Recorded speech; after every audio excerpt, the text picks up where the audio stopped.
ইফতার পর্বের দিন ছিল। জেরুসালেম মানুষে ভর্তি হয়ে গেছিল। একদিন যিশু তাঁর শিষ্যদের নিয়ে জৈতুন পর্বতে পৌঁছলেন।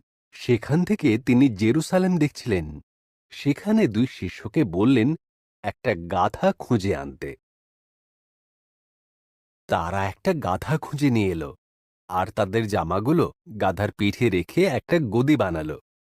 যিশু গাধার উপর চড়ে বসলেন, যেন ঈশ্বরের বাক্য পূর্ণ হয়।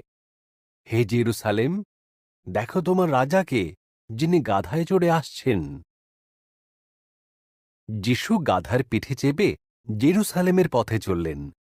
তাঁর সেই সব আশ্চর্য কাজ স্মরণ করে নগরের মানুষ তাঁর সফর সঙ্গী হল। তাঁকে সম্মান জানাবার জন্য তারা তাদের জামা আর খেজুর পাতা রাস্তায় বিছিয়ে দিল।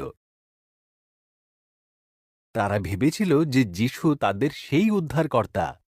তাই তারা চিৎকার করে বলতে লাগল, হোসান্না! তাঁর গৌরব হোক, যিনি প্রভুর নামেতে আসছেন, ইসরায়েলের রাজার গৌরব হোক।